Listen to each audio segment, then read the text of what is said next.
ہیں کہ جس میں ہر صاحب ایمان یہ دعا کر رہا ہے اللہ کی بارگاہ میں کہ ہمارے رب ہم کو ازواج اور ذریات ایسی عطا کر کہ جو ہمارے لیے خنکی چشم ہو اور ہمیں متقین کا امام قرار دے۔ کل میری گفتگو یہاں سے شروع ہوئی تھی کہ اسلام نے، قرآن نے اور اہل بیت عصمت و طہارت نے ہمارے کاندھوں پہ اہم ترین ذمہ داری یہ رکھی ہے کہ ہم اپنے بچوں کی صحیح تربیت کریں، اور بچوں کے اوپر یہ ذمہ داری رکھی ہے کہ جب باپ ان کو سمجھائے تو دشمن نہ سمجھے، شفیق سمجھے۔ یہ بہت بڑا میٹر ہے کہ جو حل نہیں ہو پاتا ہے مسئلہ، کہ باپ سمجھاتا ہے، اچھی راہ دکھاتا ہے، لیکن نافرمانی کرتے ہوئے کوئی بچے اپنے والدین کا کہنا نہیں مانتے، اور اس کے نتیجے میں ابھی تو جوانی ہے، ان کو احساس نہیں ہوگا، لیکن اگر ان کی ذرہ برابر بھی اسلام یا اہل بیت عصمت و طہارت کی تعلیمات پر نظر ہو تو ان کو پتہ ہونا چاہیے کہ ایک اہم ترین گناہوں میں سے گناہ یہ ہے کہ انسان اپنے والدین کا کہنا نہ مانے۔ یعنی اگر والدین اس کو کہہ رہے ہیں کہ نماز پڑھو تو وہ حجت نہ کرے، وہ بحث نہ کرے والدین سے، بلکہ وہ کہنا مانے اور نماز شروع کر دے۔ والدین اگر اس سے کہہ رہے ہیں کہ برے لوگوں کے ساتھ نہ بیٹھو تو اس میں بیٹے ہی کا فائدہ ہے۔ کوئی بھی والدین اپنے بچے کا برا نہیں چاہتے، یہ فطرت ہے، یہاں تک کہ حیوانات بھی اپنے بچوں کا برا نہیں چاہتے۔ تو اگر والدین کسی کو سمجھا رہے ہیں، امر بالمعروف کر رہے ہیں، تو شرط یہ ہے کہ وہ کہنا سنے، ان کا اس پر عمل کرے۔ صلوات پڑھیں محمد۔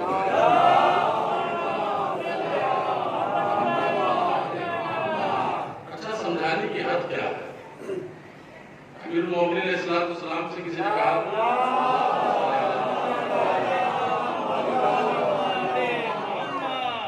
کہ بھائی ایک طرفہ بات کبھی اسلام نے نہیں کی۔ اگر یہ کوئی کہے کہ نہیں، والدین نے اپنے بچے کو اگر نہیں سدھارا، نہیں سنبھالا تو والدین جواب دے ہوں گے، والدین سے پوچھا جائے گا، یہ ایک طرفہ بات نہیں ہے۔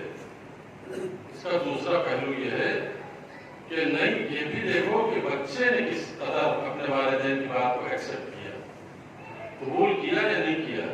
امیر المومنین سے کسی نے پوچھا کہ مولا سمجھانے کی حد کیا ہے؟ فرمایا 21 سال کا جب ہو جائے تمہارا بیٹا تو اس کو بتاؤ کہ یہ اچھی چیز ہے، یہ بری چیز ہے، مطلب پہلے سے کہتے ہوئے چلے آؤ، لیکن 21 سال آخری منزل ہے۔ 21 سال کا جب یہ ایج ہو جائے تو یہ آخری منزل، اس کو بٹھاؤ اور بتاؤ کہ دیکھو بھیا یہ اچھی چیز ہے، یہ بری چیز ہے، یہ کیا کرو، یہ نہ کیا کرو، اور پھر بھی نہیں مان رہا ہے وہ، تو مولا امیر المومنین نے فرمایا کہ کچھ دن کے لیے بولنا چھوڑ دو اس سے، لیکن تمہارا یہ سکوت اور تمہارا یہ غصہ طویل نہ ہونے پائے، کچھ دن کے بعد پھر بولنا شروع کر دو، کہیں ایسا نہ ہو کہ باقی ہو جائے، پھر بولنا شروع کرو، پھر سمجھاؤ، پھر نہیں مانتا ہے تو مولا نے فرمایا کہ اس کے بازو پر، یہاں اس کے بازو پر ہاتھ سے ذرا سا مارو، اتنا مارو کہ نشان نہ پڑنے پائے۔ احتیاط دیکھیے اسلام کی، یعنی ڈنڈا اٹھانے کی کہیں اجازت نہیں ہے، فرمایا اس کے بازو پہ مارو، ہاتھ سے مارو اور کہو کہ سن میری بات، میں جو کہہ رہا ہوں تیرے بھلے کے لیے، اور اس کو سمجھانا شروع کیا، لیکن وہ آپ کی بات میں انٹرسٹ نہیں لے رہا ہے، پھر بھی نہیں مان رہا ہے آپ کی بات۔ تو اب امیر المومنین فرماتے ہیں کہ تم عند اللہ بری و ذمہ ہو گئے، اب تم سے باز پرس نہیں ہوگی، اب جو کو سزا ملے گی اسی بچے کو ملے گی، اس لیے کہ تم نے حق کی تربیت ادا کر دیا۔ ڈنڈا مارنے کی بھی اجازت نہیں ہے، ہاتھ مارنے کی اجازت تھی، ذرا سے آپ نے تھپکی لگا دی اس کو، اس کے بعد بھی نہیں سنبھل رہا ہے، تو مولا امیر المومنین نے فرمایا کہ اب تم مطمئن رہو، اس کی طرف سے تم سے سوال نہیں کیا جائے گا۔ یہ کتنا خوبصورت دین ہے، اتنی باریک باتوں کو امیر المومنین نے، ہمارے معصومین نے بیان کیا۔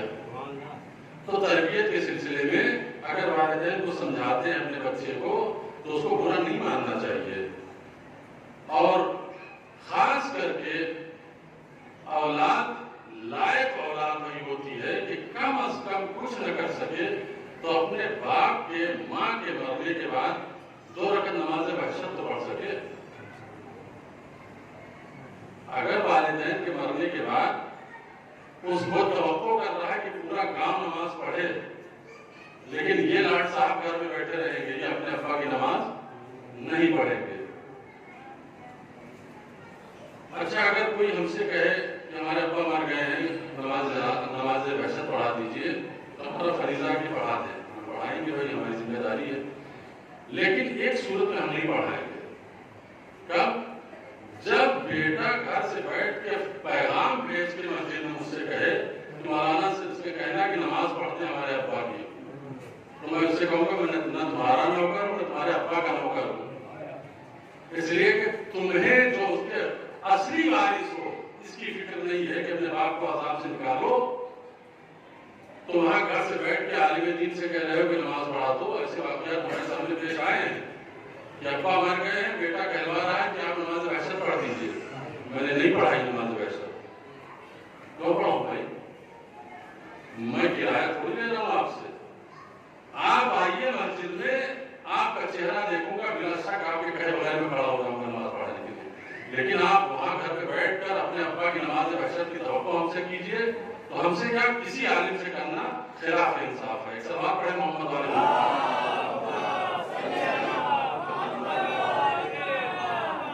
تو یہ جو بچے ہیں نا، یہ بہت ہی عزیز ہوتے ہیں اپنے والدین کے، ان کے لیے والدین صبح شام دعا کرتے ہیں کہ ترقی کریں، لیکن یہ بچے نہیں سمجھ پاتے، ان کی محبت کا مس یوز کرتے ہیں۔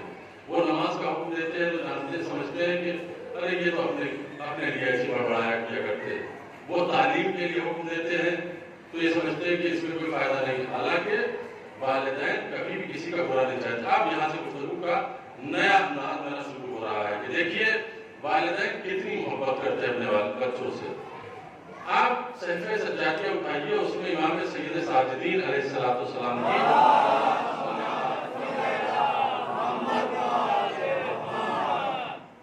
دعا ہے، 1.5 صفحے کی دعا ہے، اس کو آپ کو پوری کتاب آپ کو نیٹ پہ مل جائے گی۔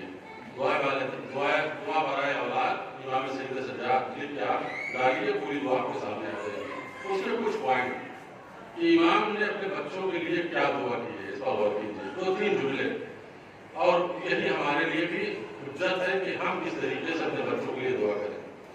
امام مقام دعا میں ہاتھوں کو بلند کر کے اپنی اولاد کے لیے کیا دعا کر رہے ہیں، بہت غور سے سنیے۔ اللہم احیِ بہم ذکری، اے اللہ میری ان اولاد کے ذریعے سے میرے ذکر کو زندہ رکھ، اولاد کے ذریعے سے میرے ذکر کو، میرے نام و نشان کو زندہ رکھ، یعنی اولاد اپنے باپ کی نشانی ہوتی ہے۔ معصوم فرما رہے ہیں احیِ ذکری، میرے ذکر کو زندہ رکھ، کس کے ذریعے سے؟ ان بچوں کے ذریعے سے۔ وَاشْدُدْ بِهِ عَضُدِي، اور میرے ان بچوں کے ذریعے سے میری بازو کی قوت کو بڑھا دے، میری قوت بازو بڑھا دے ان بچوں کے ذریعے سے، ان اولاد کے ذریعے سے۔ وَزَيِّنْ بِهِم مَجْلِسِي، میری ان بچوں کے ذریعے سے، ان اولاد کے ذریعے سے میری بزم کو زینت عطا کر، میری بزم کو زینت عطا کر۔ وَأَعِنِّي عَلَىٰ حَاجَتِي بِهِمْ، اور جب ہمیں کسی چیز کی ضرورت پڑے تو میرے بچوں کے ذریعے سے میری حاجت کو پورا کر۔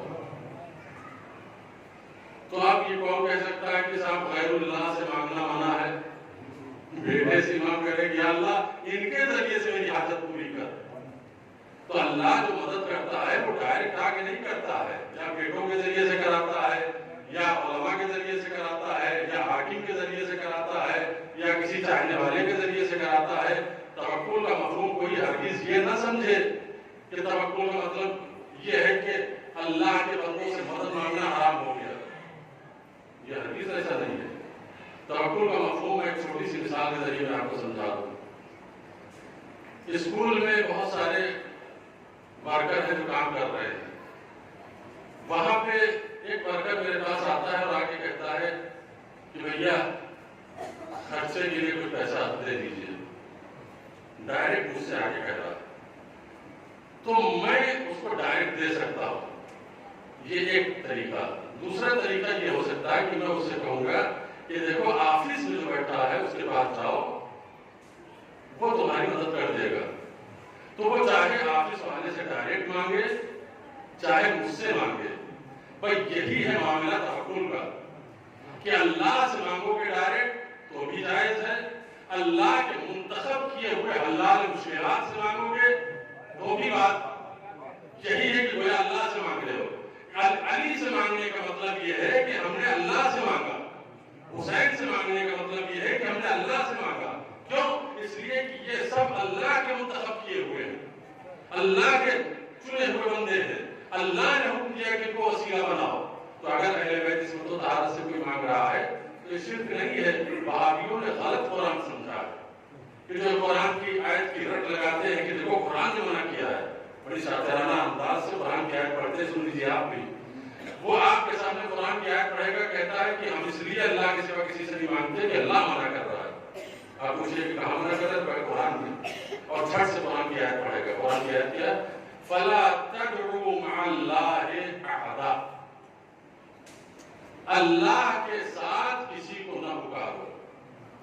توجہ کیجئے گا. وہ آپ کو اس طریقے سے ڈسگائیڈ کرتا ہے کہ اللہ کہہ رہا ہے کہ اللہ کے علاوہ کسی سے مدد نہ مانگو, جبکہ یہ ترجمہ نہیں ہے. ترجمہ کیا ہے؟ اللہ کے ساتھ کسی کو نہ پکارو, یعنی اللہ کے ساتھ کسی کو اللہ سمجھ کے نہ پکارو. مدد کی بات ہی نہیں ہے یہاں, مدد کی بات ہی نہیں ہے. اس لیے کہ اللہ نے کبھی بھی غیر اللہ سے مدد مانگنے سے نہیں منع کیا.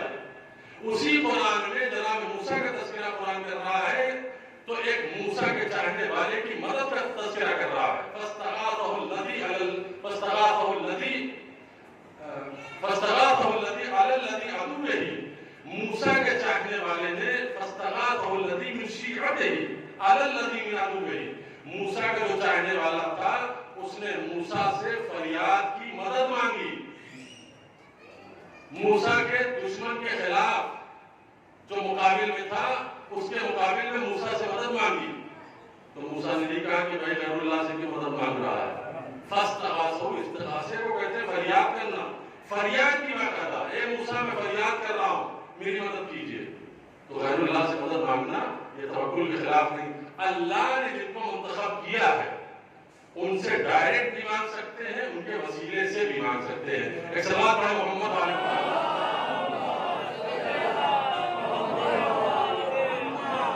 یہ چوتھے امام کہ جو مقام دعا میں اپنے اولاد کے لیے اتنے خوبصورت الفاظ استعمال کر رہے ہیں. ہمارے احیِ بہم ذکری, میرے بچوں کے ذریعے سے میرے ذکر کو زندہ کر, وزین بہم مجلسی, ان کے ذریعے سے میری بزم کو زینت اور رونق عطا کر, وعینی بہم علی حاجتی, جب مجھے ضرورت پڑے تو میں ان کے ذریعے سے میری مدد فرما, واشدد بہم عضدی, ان کے ذریعے سے میرے بازو کی قوت کو اور زیادہ کر. وہی امام معصوم فرما رہے ہیں کہ تم پہ فرض ہے کہ تم اپنے بچوں کو تعلیم دو. توجہ کیجئے گا. ایک خوبصورت حدیث امام معصوم کی, اس قدر میں سمجھتا ہوں اس سے زیادہ تشویق علم کے سلسلے میں کوئی اور حدیث آپ تلاش نہیں کر سکتے. معصوم نے فرمایا, چوتھے امام نے, کہ لو علم الناس ما فی طلب العلم لطلبوه ولو بخوض اللجج وصفق المہج. اگر لوگوں کو پتا ہوتا کہ علم حاصل کرنے میں کتنی زیادہ خوشیاں ہیں, علم حاصل کرنے میں کتنا زیادہ آرام ہے, علم حاصل کرنے کے بعد کتنی زیادہ انسان کے پاس طاقت آتی ہے, اگر یہ پتا ہوتا تو لوگ علم حاصل کرنے کے لیے دریاؤں میں کود جاتے. توجہ کیجئے گا. وَلَوْ بِخَوْضِ اللُّجَجِ, دریاؤں کی گہرائیوں میں کود جاتے. وَبِصَفْقِ الْمُحَجِ, محج کہتے ہیں خون جگر کو, خون جگر بہا کر, اس کو بیچ کر علم حاصل کرتے. اگر ان کو پتا چلتا کہ علم کتنی عظیم دولت ہے, کتنا عظیم سرمایہ ہے. تو یہ لوگ علم حاصل کرتے چاہے خون جگر بیچ کے ان کو، چاہے کڈنی اور گردہ بیچ کے ان کو پڑھنا پڑتا ہے، پڑھتے. کاش یہ سمجھ جاتے علم کی اہمیت کو. مولانا امیر المومنین نے فرمایا کہ اگر جوانی میں تجھے حکومت کرنی ہے تو بچپن میں پڑھنا سیکھ. جوانی میں اگر تجھے حکومت کرنی ہے، حاکم بننا ہے، تو بچپن میں علم حاصل کر. اس لیے کہ بچپن میں علم حاصل کیا ہوا علم کا نقش فی الحجر اتنا مضبوطی کے ساتھ تمہارے دماغ میں بیٹھ جاتا ہے جسے پتھر کے اوپر نقش بنا دیا جائے، وہ کبھی مٹتا نہیں ہے. لیکن اگر بڑھاپے میں علم کا شوق ہوا تو حاصل تو ہو جائے گا، لیکن اس کو علم اتنا ٹکاؤ نہیں ہوگا. اس کی ایک مثال کیا ہے؟ نقش فی الماء، جیسے پانی پہ کوئی نقشہ بنا ہے، ادھر یاد کرو گے ادھر بھول جاؤ گے. یہ بچپنا جو ہے یہ ٹک ٹاک کھیلنے کے لیے نہیں ہے، یہ بچپنا گیم کھیلنے کے لیے نہیں ہے، یہ بچپنا فری فائر کھیلنے کے لیے نہیں ہے. یہ بچپنا ایک اور کون سی گیم ہے وہ میں بھول گیا، سوال پہ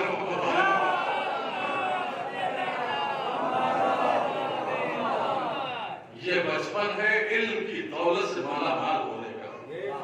مولا امیر المومنین فرماتے ہیں کہ بچپن میں علم حاصل کرو اگر تم چاہتے ہو کہ سرداری کرو، اگر تم چاہتے ہو کہ حکمرانی کرو. آج ہم سرداری سے کوسوں دور کیوں چلے گئے؟ ہمارے پاس علم نہیں ہے، نہ دنیاوی علم ہے نہ دینی علم ہے. دونوں علم سے ہم دور ہو گئے. اس لیے معصوم نے فرمایا کہ تم کو نہ عزت دنیا ملی اور نہ عزت آخرت، اس لیے کہ دونوں کا راز اللہ نے علم رکھا ہے. خوبصورت حدیث کا ہدیہ دینا چاہتا ہوں، صلوات پڑھیں محمد علیہ.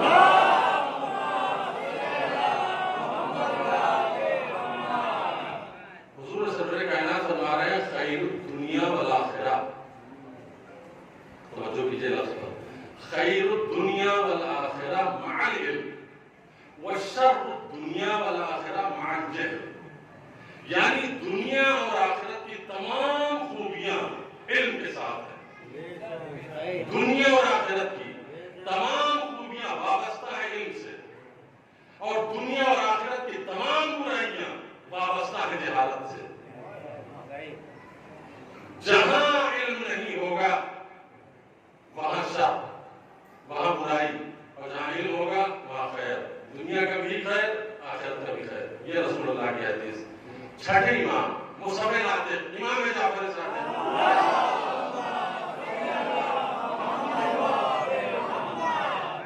لست احب ان ارى الشاب منكم الا غاديا في حالين عالما او متعلما. بہت خوبصورت حدیث ہے، سنیے اس کا ترجمہ.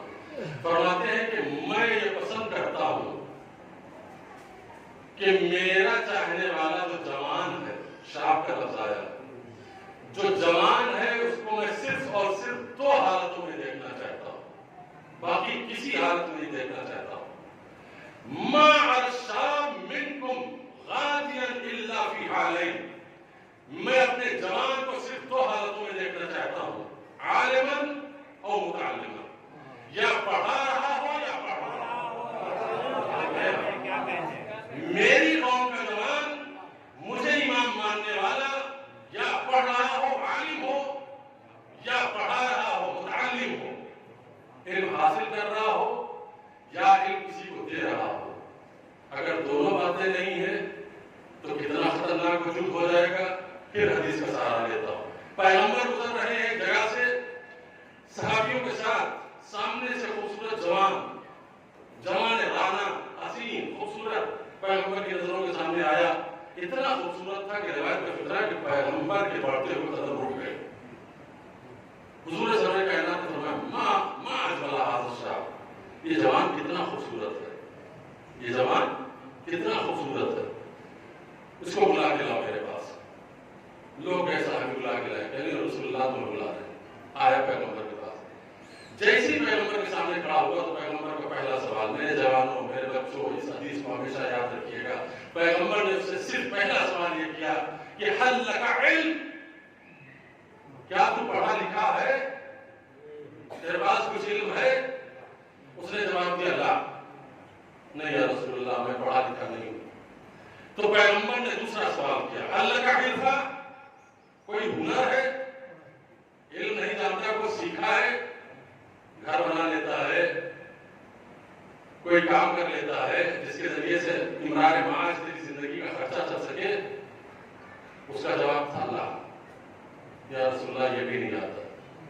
تو اب جملہ سنیے، پیغمبر نے فرمایا واللہ سقط من عینی، اللہ کی قسم یہ جوان میری نظروں سے گر گیا، یہ جوان میری نظروں سے گر گیا۔ رسول کی نظر میں وہی جوان محترم ہے جس کے پاس یا علم ہو یا ہنر ہو، یا علم ہو یا ہنر ہو۔ اس لیے میں جوانوں سے اکثر یہ کہتا ہوں کہ میں آپ کا دشمن نہیں ہوں، جو باتیں کہتا ہوں شاید آپ کو بری لگتی ہو، لیکن میں صرف آپ کے خیر خواہی کے لیے بات کہہ رہا ہوں کہ صرف دو کام کرنا چاہیے جوان کو، یا پڑھ رہا ہو، اگر پڑھ نہیں رہا ہے تو کوئی کام کر رہا ہو، تیسرا کوئی کام نہیں کرنا چاہیے اس کو، یا تعلیم حاصل کرے، تعلیم حاصل نہیں کر رہا ہے تو صبح سے شام تک ہوٹل کی زینت نہ بنے۔ بڑی تلخ باتیں ہیں، بڑی سخت باتیں ہیں، بری لگے گی آپ کو، ہو سکتا ہے بعد میں آپ مجھے کوسے بھی، لیکن میرے عزیزوں پیغمبر اسلام یہ چاہتے ہیں، امیر المومنین یہ چاہتے ہیں کہ آپ محتاج نہ رہے کسی کے، اپنے قوت بازو کو استعمال میں لائیے۔ اگر علم حاصل نہیں کر سکے تو محنت کیجئے، یا علم حاصل کیجئے یا ہنر اختیار کیجئے، دونوں نہیں تو کوئی کام کیجئے۔ بیکار جوان اچھا نہیں ہوتا، اس لیے کہ پیغمبر نے فرمایا کہ اللہ بہت غضبناک ہوتا ہے بیکاری میں زندگی گزارنے والے سے، زیادہ سونے والے سے، زیادہ کھانے والے سے، زیادہ ہنسنے والے سے۔ یہ جتنے بھی اس قسم کے لوگ ہوتے ہیں اللہ ان سے نفرت کرتا ہے۔ تو لہذا اگر والدین آپ کو سمجھا رہے ہو کمانے کے لیے تو والدین کو دشمن نہ سمجھو، بلکہ تمہاری عزت بڑھانا چاہ رہے ہو، تمہیں آبرو مند کرنا چاہ رہے ہو۔ ہر جوان کے اندر یہ جذبہ ہونا چاہیے، یا علم حاصل کرے یا کوئی کام کرے۔ اگر دونوں نہیں کر رہا ہے تو یہ بڑے افسوس کی بات ہے۔ اس لیے کہ پیغمبر نے فرمایا سقط من عینی، یہ جوان میری نظروں سے گر گیا۔ پیغمبر جس کو اپنی نظروں سے گرا دے اس کو دنیا کی کون سی طاقت ہے جو سر بلند کر سکتی ہے؟ صلوات پڑھیں محمد۔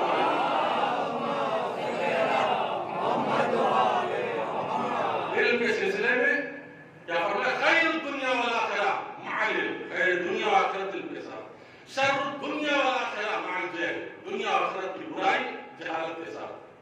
امیر المومنین کا ایک جملہ اور سن لیجئے کہ کبھی یہ سوچ کے کوئی نہ پڑھے کہ ہم پڑھیں گے تو نوکری ملے گی، ہم پڑھیں گے تو پیسہ، ارے ضمانت ہے کہ پڑھو گے تو خود نوکری ملے گی، ضمانت ہے کہ پڑھو گے پڑھنے کی طرح، اگر توجہ کیجیے گا اس بات کو غور کیجیے، پڑھو گے اگر پڑھنے کی طرح، نقل مار کے اگر پاس ہوئے ہو تو اپنے کو بھی دھوکہ دیا ہے، اپنے گھر والوں کو بھی دھوکہ کیا۔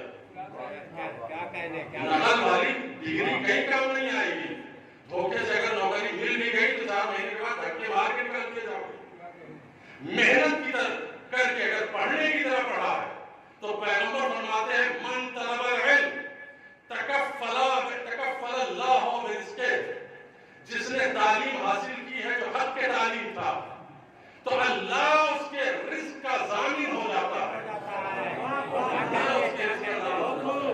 آپ کو بھٹکنے کی ضرورت نہیں ہے، روزی آپ کے پیچھے آئے گی، لیکن پڑھنے کی طرح پڑھیے، نقل مار کے اپنی جگہ کسی کو بٹھا کے ڈگری حاصل کرنے کا کوئی فائدہ نہیں، نہ دنیا میں نہ آخرت میں۔ صلوات پڑھیں محمد۔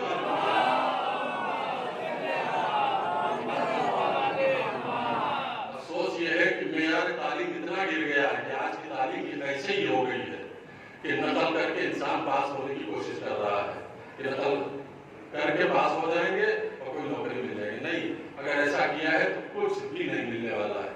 محنت کے ساتھ اگر پڑھا ہے تو مولا فرماتے ہیں تکفل اللہ برزقہ، اللہ تمہارے رزق کا ضامن ہے، تمہیں گھبرانے کی ضرورت نہیں ہے، غیب سے تمہیں رزق پہنچے گا۔ صلوات پڑھیں محمد۔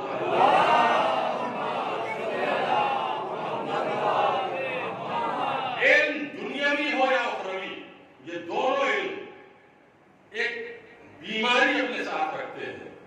اگر یہ تکبر کا شکار ہو جائے، علم حاصل کرنے کے بعد چاہے دنیاوی عالم ہو یا دینی عالم ہو، اگر علم حاصل کرنے کے بعد متکبر ہو گیا، مغرور ہو گیا تو یہ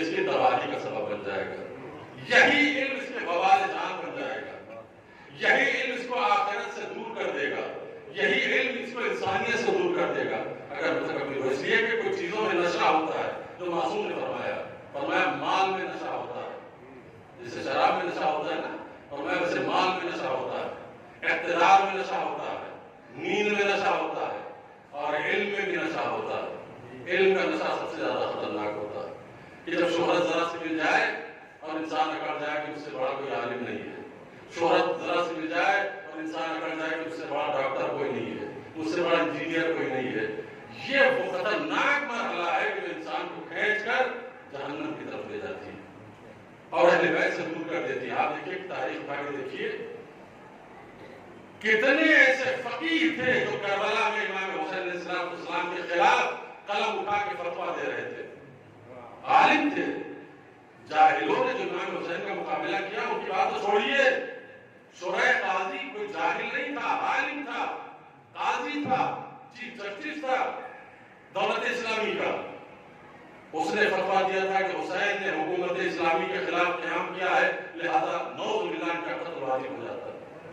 آپ غور کیجئے کیا وجہ ہے کہ اتنا سب کچھ ہونے کے باوجود، پہچاننے کے باوجود دنیا نے امام حسین کا ساتھ نہیں دیا۔ یہ ایک بات، اور دوسری بات، دوسرا سوال میرا یہ ہے کہ امام حسین جو مدینے سے کربلا کی طرف نکلے، کیا وجہ ہے، کس وجہ سے نکلے؟ کبھی کبھی منبر سے ہم جیسے لوگ یہ کہہ دیتے ہیں کہ امام حسین نماز بچانے کے لیے نکلے تھے، غلط ہے، بالکل غلط ہے۔ اگر کوئی کہتا ہے کہ حسین نماز کی حفاظت کے لیے نکلے، سراسر غلط ہے۔ نماز مفضول ہے، حسین افضل ہے۔ توجہ کیجیے گا، یہ میں دلیل کی روشنی میں بات کہہ رہا ہوں۔ مفضول پہ کبھی افضل قربان نہیں ہوتا ہے۔ آپ اپنے گھر کے جانور پہ قربان ہوں گے؟ کبھی نہیں قربان ہوں گے۔ نماز کو کیوں مفضول کہہ رہا ہوں؟ نماز کا شمار ہے فروع دین میں، امامت کا شمار ہے اصول دین میں۔ اصول جڑ ہے، فروع شاخ ہے۔ جڑ اگر امامت نہ ہو تو نماز نہیں رہے گی۔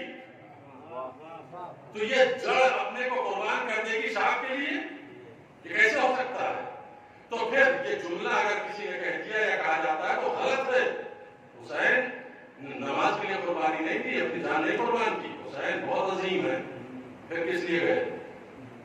کچھ باتیں، کچھ جملے امام حسین کے جس پر میں دلیل دوں گا کہ کیوں گئے۔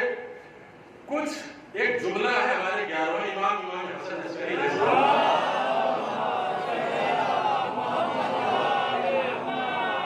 امام حسین علیہ السلام کے لیے اکثر و بیشتر سنا ہوگا آپ نے، خطیب کہتے ہیں، ذاکر کہتے ہیں کہ نماز پڑھو، اس لیے کہ حسین نے نماز کے لیے گردن کٹا دی۔ غلط ہے، حسین نے نماز کے لیے گردن نہیں کٹائی۔ کاہے کے لیے گردن کٹائی؟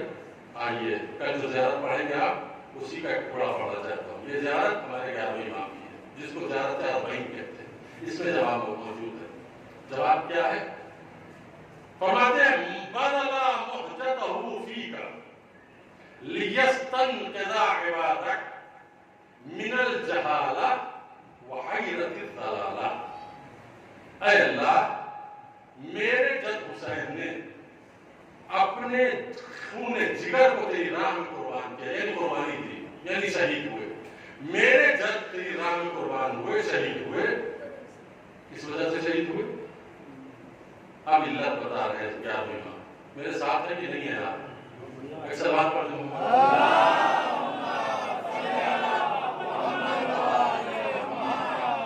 کیوں قربان ہوئے؟ امام سے پوچھئے، ہم اپنی طرف سے تعویل نہ کریں کہ کس کے لیے قربان ہوئے۔ امام فرمائے کہ میرے جد نے بدلا محجتہ، محجہ کہتے ہیں خون جگر کو، خون دل کو، اپنے خون دل کو بہا دیا، یعنی قربان ہو گئے تیری راہ میں۔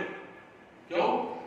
علت لیستنقذ عبادک من الجہالہ، تاکہ تیرے بندوں کو جہالت سے نجات دے، تاکہ تیرے بندوں کو جہالت سے نجات دے، وحیرت الضلالہ، اور گمراہی کی حیرت سے نجات دے۔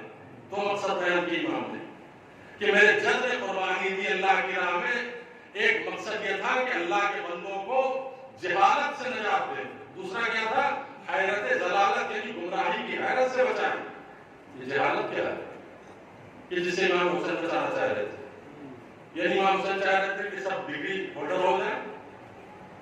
جہالت علم کے مقابل والی جہالت ہے، اس کو سمجھیے آپ۔ امام حسین یہ چاہ رہے تھے کہ سب کالج جانے لگے، یونیورسٹی میں داخلہ کر لے، بڑے بڑے اسکول بن جائیں۔ یہ جہالت علم والی جہالت ہے، اس کے مقابل والی جہالت ہے۔ جہالت سے مراد کیا ہے؟ معصوم امام نے فرمایا اپنے زمانے کے امام کو نہ پہچاننا جہالت ہے۔ اپنے زمانے کے امام کو نہ پہچاننا جہالت ہے۔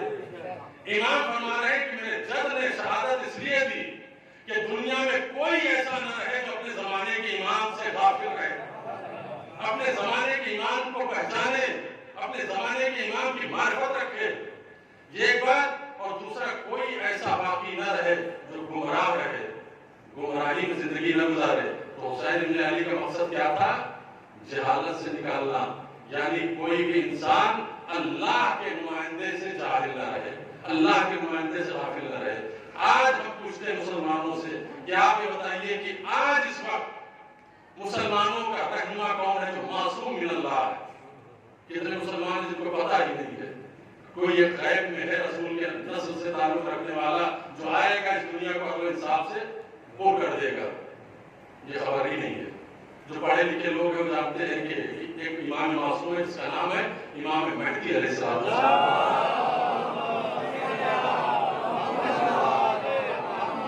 ادھر نہیں جاؤں گا، ادھر جاؤں گا تو پھر وہ اصلی جواب میرا رہ جائے گا۔ یہ 11ویں امام نے فرمایا کہ میرے جد نے شہادت کا حق یہ دی کہ لوگوں کو جہالت سے بچا سکے، معرفت امام آ جائے لوگوں میں۔ لہذا اگر معرفت امام نہیں ہے کسی میں تو وہ گویا امام حسین علیہ السلام کی قربانی کے مقصد کو نہیں سمجھا ہے۔ پہلا مقصد یہ۔ اب آئیے کربلا کے قریب امام حسین کا قافلہ پہنچا ہے، ادھر سے ان کا لشکر آیا ہے، 1000 سپاہی کے ساتھ ہو رہے، نظام فرس پہ ہاتھ ڈال دیا اس نے، مکالمہ شروع ہوا۔ امام حسین علیہ السلام نے اسے فرمایا تھا کہ کا منہ گیا ہو اور تیری ماں تیرے سو میں بیٹھے ہو، پیچھے ہٹ گیا۔ یہ ساری باتیں آپ کے ذہن میں۔ اب امام نے یہاں پہ خطبہ دیا، اسی خطبے میں امام نے علت بتائی کہ ہم مدینے سے کربلا کیوں آئے۔ اس علت میں کہیں نماز کا ذکر نہیں ہے۔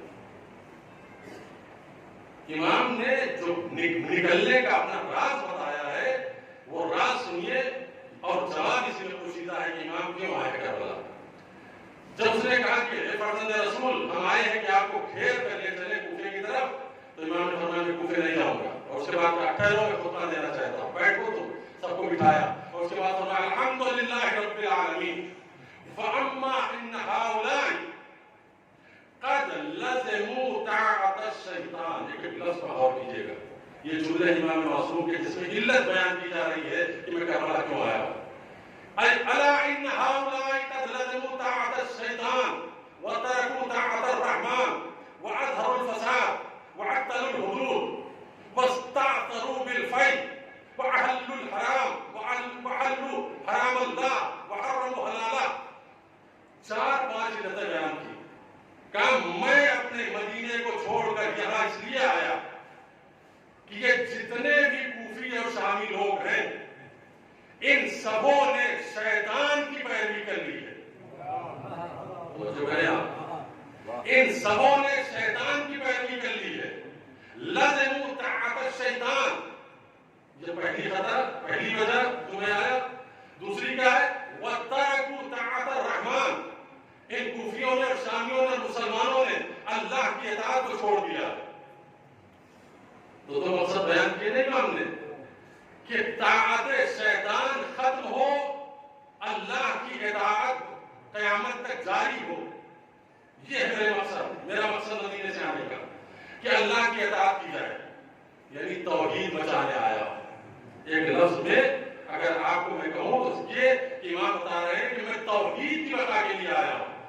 ترکوا طاعت الرحمن، انہوں نے طاعت رحمان چھوڑ دی، اور کیا کیا انہوں نے؟ وَأَظْهَرُوا الْفَسَادَ، پوری مملکت اسلامیہ میں انہوں نے فساد برپا کر دیا۔ یہ جہاں جس کو چاہتے ہیں لوٹ لیتے ہیں، جس کو چاہتے ہیں قتل کر دیتے ہیں، فساد برپا کیا ہے۔ یعنی میں آیا ہوں انسانیت کو بچانے کے لیے، توحید کو بچانے، انسانیت کو بچانے۔ وعطل الحدود، حدود الہی کو پامال کر دیا ہے، یعنی کوئی کتنا بھی بڑا جرم کرے اس لیے سزا نہیں دیتے ہیں، اسلام کے احکام کو نافذ نہیں کرتے، واستغفروا بالفی، اور جو مسلمانوں کا مال ہے اس کو لوٹا جا رہا ہے، وَأَحَلُّ حرام اللہ، اور جو اللہ کا حرام کیا ہوا حکم ہے اس کو حلال کر دیا ہے۔ یہ سب علتیں ہیں جو امام معصوم بیان کر رہے ہیں۔ اللہ کی حلال کی ہوئی چیزوں کو انہوں نے حرام کر دیا ہے، اور اللہ کی حرام کی ہوئی چیزوں کو انہوں نے حلال کر دیا ہے، اس لیے میں آیا ہوں۔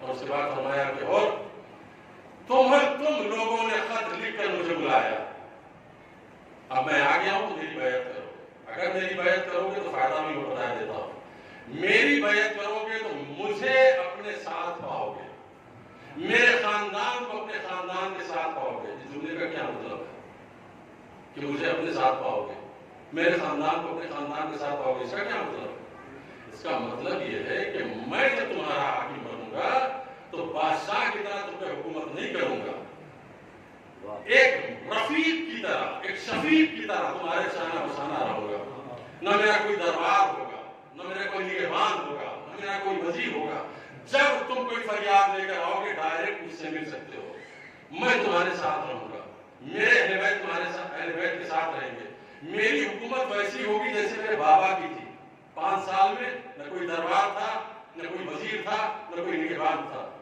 یہ کہا امام نے، اس کے بعد فرمایا کہ بیعت کرو گے تو یہ فائدہ، اور اگر بیعت نہیں کرو گے، توڑ دو گے بیعت، تو مجھے پتا ہے کہ تمہاری تو پرانی عادت ہے اہل کوفہ کی بیعت توڑنے کی، تم نے میرے بابا کے ساتھ بے وفائی کی، تم نے میرے بھائی حسن کے ساتھ بے وفائی کی، تم نے مسلم نے عقیل کے ساتھ بے وفائی کی، ٹھیک ہے اگر تم نے بے وفائی کی بیعت توڑ دی، اب یہاں امام حسین گستاخ دے رہے ہیں، اب ڈرا رہے ہیں، فرمایا اگر بیعت نہ کی اور میرا دل میرے سینے سے نکال لیا تم نے، جبکہ میں دیکھ رہا ہوں کہ اس وقت تک تم مجھے نہیں چھوڑو گے جب تک میرے سینے سے میرا دل نہ نکال دو، مجھے قتل کر دو گے تو اب میں تمہیں باخبر کرتا ہوں کہ میرے بعد کبھی بھی عزت کی زندگی نہیں گزارو گے، تم ہمیشہ ذلیل رہو گے، اور کتنے ذلیل رہو گے؟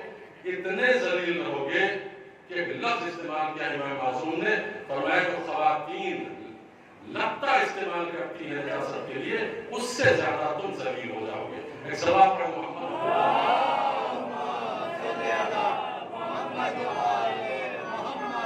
ذلیل ہو جاؤ گے، کتنا ذلیل ہوئے؟ بس ایک چھوٹی سی جھلک دکھانا چاہتا ہوں امام حسین کے جملے کا اثر کیا ہوا ہے فوراً کربلا کے بعد۔ امام نے فرمایا تھا اتنے ذلیل ہو گئے کہ تم سے زیادہ کوئی ذلیل کائنات میں نہ ہوا ہوگا۔ حجاج بن یوسف ثقفی فوراً بعد آیا ہے، کوفے کا حاکم ہوا، اس نے ان تمام باغیوں کو چنا، پکڑا، اور پکڑنے کے بعد جیل میں بند کیا۔ جیل ایسی تھی، معلوم ہے کوئی بلڈنگ نہیں تھی، 25 کلومیٹر یا 30 کلومیٹر لمبے چوڑے میدان میں اس نے 4 دیواری بنائی، بڑی اونچی اونچی 4 دیواری، اور ان میں لے جا کے 80,000 لوگوں کو، جو بعد میں کہتے تھے توبہ توبہ توبہ، ارے کاش ہم حسین کے ساتھ ہوتے، ارے کاش ہم نے حسین کا ساتھ دیا ہوتا، ان سب کو اٹھا کے بند کر دیا ایک کھلے میدان میں، جہاں دن میں دھوپ، رات میں اوس، بلبلا کے جب دیوار کے سائے میں بیٹھنا چاہتے ہیں تو نگہبان تازیانہ مار کے کو دور ہٹاتا ہے، دور جاؤ دھوپ میں بیٹھو۔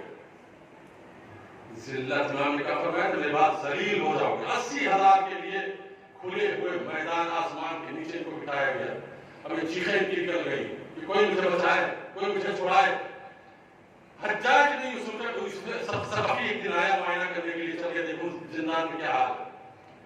جیسے ہی قیدیوں کو پتا چلا کہ حجاج آنے والا ہے تو سارے قیدیوں نے مل کے یہ پلان بنایا کہ حجاج کے سامنے آپ فریاد کریں گے کہ یہ کوئی زندگی ہے جس طریقے سے تم نے ہم کو رکھا ہے، ہم کو آزاد کرو۔ نگہبان کے لیے ایک چھوٹا سا کمرہ بنا دیا تھا حجاج نے، وہ دیوار کے بغل میں بیٹھتا تھا، ایک دروازہ تھا، اسی دروازے سے وہ نگہبان پہ کبھی روٹی ووٹی پھینک دیا کرتا تھا۔ حجاج قریب آیا، شور بلند ہے پورے زندان میں، جو کھلا ہوا زندان ہے۔ حجاج آ کے زندان کے دیوار کے پاس کھڑا ہوا، نگہبان سے پوچھا کیسا شور ہے؟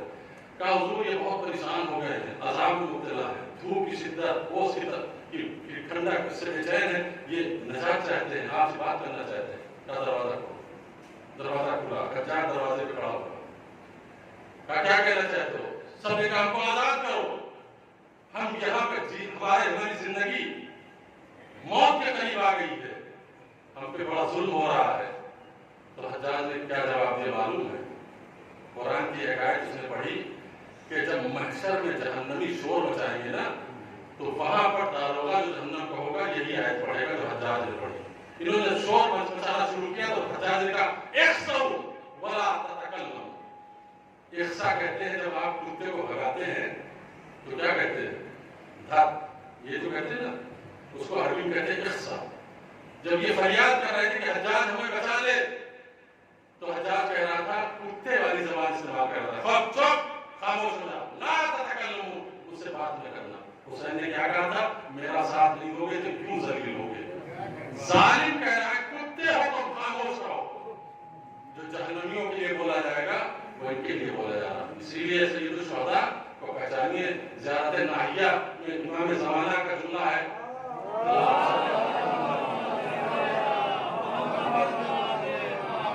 امام معصوم نے 3 جملے کہے ہیں سید الشہداء کو خطاب کر کے. بہت ہی قرآن کلام ہے امام کا. یہ سنیے، امام حسین کا تعارف کرا رہے ہیں 12ویں امام جو 90 بیٹے ہیں ہمارے امام، تیسرے امام کے.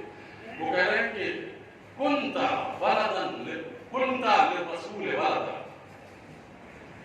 وللامت عضدا وللقرآن سردا. اے میرے جد نامدار، میں گواہی دیتا ہوں کہ آپ رسول کے بیٹے ہیں. میں گواہی دیتا ہوں کہ آپ قرآن کی سند ہیں. میں گواہی دیتا ہوں کہ آپ امت کی عضد ہیں، یعنی قوت بازو ہیں. 3 جملے. پہلا جملہ کیا ہے؟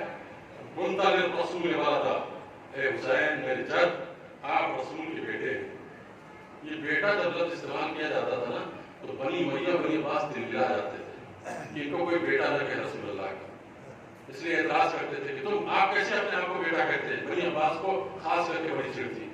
وہ کہتے تھے کہ بھائی عبداللہ اور عباس دونوں سگے بھائی ہیں، ایک کی اولاد آپ، ایک کی اولاد ہم. تو عبداللہ کے بیٹے اپنے آپ کو اولاد رسول لکھ رہے ہیں، ہم کیوں نہ لکھیں؟ چچا زاد بھائی ہیں ہم دونوں، تو ہم بھی اولاد رسول، لیکن ہم تو نہیں لکھتے. آپ کو بھی نہیں کہنا چاہیے. ہارون نے امام موسیٰ کاظم علیہ السلام سے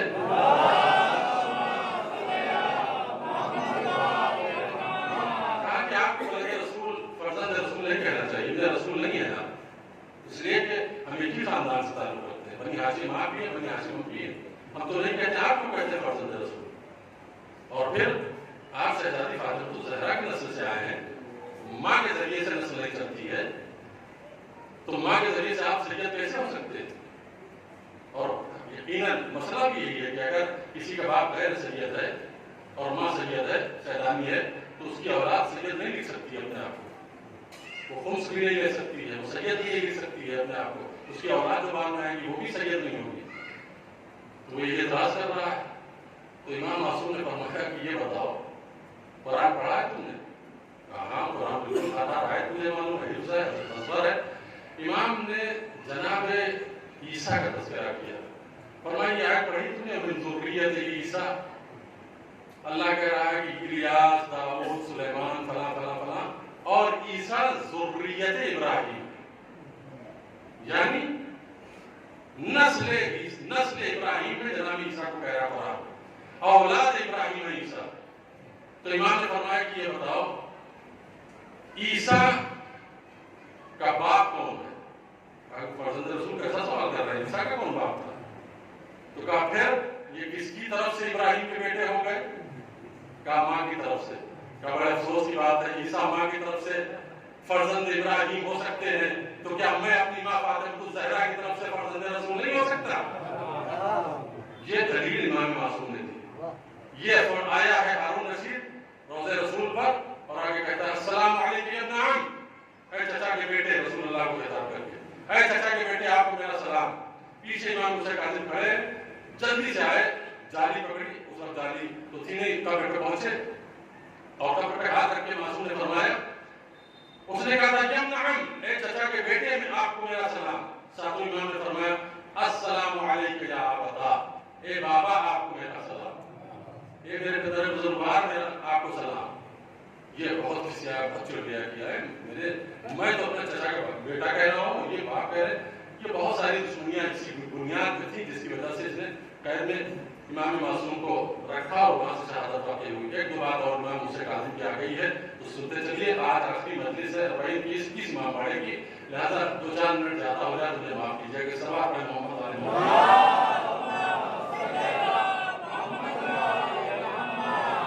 ساتواں امام علیہ السلام بہت مظلوم امام ہے اور یہ باب الحوائج ہے. کل میں نے عرض کیا تھا نا کہ ہمارے ائمہ اطہار کسی کے تاریخ میں, آل رسول کی تاریخ میں کچھ ہیں گنے ہوئے جن کو باب الحوائج کہا جاتا ہے. ایک جناب ابو الفضل عباس, دوسرے جناب ابو الفضل عباس کی والدہ جناب ام البنین, یہ بھی باب الحوائج. تیسرے جناب علی اصغر, چوتھے امام موسیٰ کاظم. یہ 4 ہیں جن کو لقب دیا گیا باب الحوائج کا. امام معصوم شقیق بلخی ایک شخص ہے, بلخ افغانستان میں شہر ہے آج بھی, وہاں کا رہنے والا. وہ کہہ رہا ہے کہ میں کچھ مالدار قافلے والوں کے ساتھ نکلا. کہاں کے لیے؟ مکے کے لیے. مکے جا رہا تھا حج کرنے کے لیے. تو میں نے دیکھا کہ ایک آدمی ہے کہ جو ہمارے قافلے سے تھوڑا فاصلے پہ چل رہا ہے. تو مجھے شک ہوا کہ یہ کوئی مانگنے والا ہے, ہمارا پیسے والوں کا قافلہ ہے, یہ ہم کو پریشان کرے گا آگے چل کے, لہٰذا اس کو جا کے ٹوکے کہ بھائی آپ فاصلہ بنا کے چلیے, ہم لوگوں کے ساتھ نہ چلیے. تو کہتا ہے شقیق کہتا ہے کہ میں ان کے پاس پہنچا. جیسے ان کے پاس پہنچا تو مرتبہ انہوں نے قرآن کی آیت پڑھی, اجتنبوا کثیرا من الظن فإن بعض الظن إثم. بدگمانی نہ کر, اس لیے کہ بہت سی بدگمانیاں گناہ تک پہنچ کے لے جاتی ہیں. کہا کیا میں نے تو دل میں صرف سوچا تھا کہ کوئی سمجھاؤں گا کہ دور چلے جائیں اور قرآن کی آیت پڑھ رہے ہیں. میں نے معذرت کی, میں نے کہا کہ خدا معاف ہو, میں جا رہا ہوں. میں چلا گیا. پھر تھوڑی دیر کے بعد ذہن میں خیال آیا کہ میں نے گستاخی کی ہے, جا کے ان سے توبہ کر لوں کہ مجھے معاف کر دیجیے, میرے ذہن میں غلط تصور آپ کی طرف سے پیدا ہوا. پھر میں ان کے قریب پہنچا. جیسے قریب پہنچا تو انہوں نے قرآن کی آیت پڑھی, انی لغفار لمن تاب وآمن وعمل صالحا. میں بہت زیادہ معاف کرنے والا ہوں. جو ایمان لاتے ہیں, جو عمل صالح انجام دیتے ہیں, میں ان کو بہت معاف کرتا ہوں. میں تو کچھ بول بھی نہیں رہا ہوں, صرف گردش زبان دل کر رہا ہے کہ ہمارے حالات کو پڑھ رہے ہیں. پھر چلایا اپنے قافلے میں, وہ اپنی طرف اکیلے چلے جا رہے ہیں اپنے قافلے کے ساتھ. کہ ایک مرتبہ میں نے کہا کہ اب دیکھوں کہ وہ کس حالت میں ہے. تو کیا دیکھا کہ ایک کنویں کے پاس بیٹھے ہوئے ہیں اور اپنا لوٹا ڈوری میں باندھ کر کنویں میں ڈالا ہے پانی کھینچنے کے لیے. رسی ٹوٹ گئی, وہ کنویں کے اندر لوٹا گر گیا. پانی کے لیے بے چین ہے, پانی اب دستیاب نہیں ہو سکتا. تو مرتبہ ہاتھ کو بلند کیا, کہا رب کریم یہ پیشانی تیری عبادت اور تیرے سجدے کے لیے بے چین ہے, میری مدد فرما. پانی نہیں ہوگا تو وضو نہیں کر سکتا. کہتا خدا کی قسم کے جملے کہے تھے, میں نے دیکھا کہ پانی کنویں کا بلند ہوا, سطح زمین پہ آ گیا. انہوں نے وضو کیا. وضو کرنے کے بعد 2 رکعت نماز پڑھی, روتی ہوئی آنکھوں کے ساتھ اللہ کا سجدہ کیا. جب نماز تمام ہو گئی تو اسی کھلے ہوئے میدان میں بیٹھے جو برتن تھا اس برتن میں, اب وہ کہتا ہے ظاہری طور پہ وہ دیکھ رہا ہے, باطن کیا تھا اللہ جانے. وہ کہتا ہے کہ میں نے دیکھا کہ اسی میدان کی ریت کو اٹھایا اور ریت کو اٹھانے کے بعد برتن میں ڈالا, پانی سے ملایا اور ملانے کے بعد اس کو کھانا شروع کیا. جب کھا رہے تھے تو میں قریب گیا, میں نے کہا تھوڑا سا مجھے بھی کھلا دیجیے. انہوں نے تھوڑا مجھے بھی مرحمت فرمایا. جب میں نے کھایا تو خدا کی قسم اتنا لذیذ کھانا اس سے پہلے کھایا ہی نہیں تھا. بظاہر میں ریت دیکھ رہا تھا, لیکن جب انہوں نے دیا میں نے اس کو کھایا تو اس سے لذیذ کھانا میں نے کبھی کھایا ہی نہیں تھا. کھا لیا.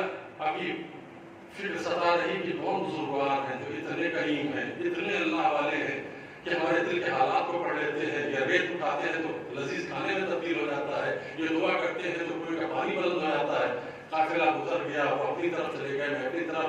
مکے جب پہنچا تو دیکھا ایک جم غفیر ہے, اس جم غفیر کے بیچ میں ایک شخص کھڑا ہوا ہے, ہر ایک مسئلے شریع کا جواب دے رہا ہے. کوئی حج کا مسئلہ پوچھ رہا ہے, کوئی نماز کا مسئلہ پوچھ رہا ہے, کوئی زکات کا مسئلہ پوچھ رہا ہے, اور سب کا جواب دے رہے ہیں. میں نے پوچھا یہ کون ہے؟ کہا یہ شیعوں کے ساتھ امام موسیٰ کاظم علیہ السلام.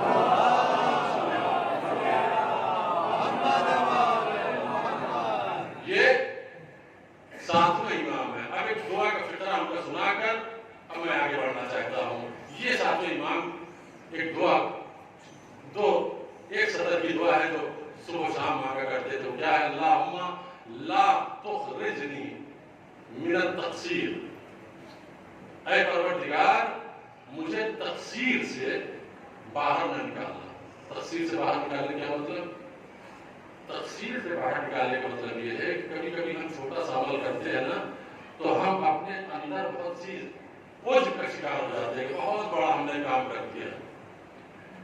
جو شیرمان کی مجلس ہم نے کی ہے ایسی مجلس کوئی کر ہی نہیں سکتا.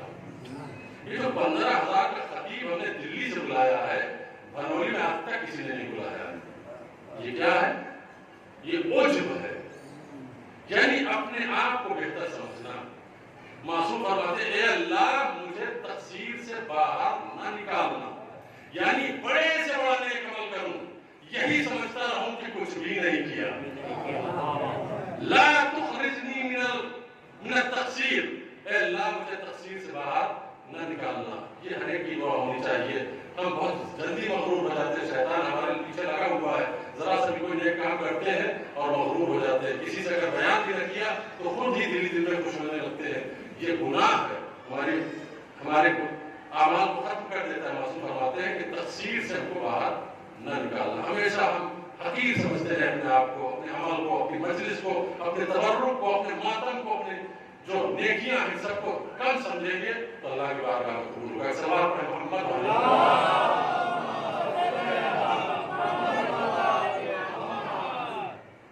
پورا 55 منٹ ہو گیا ہے. اب اس کے آگے میں نہیں جاؤں گا. یہ بھی رک رہا ہوں اس لیے کہ شب اربعین ہے، کچھ مسائل بھی مجھے پڑھنا ہے.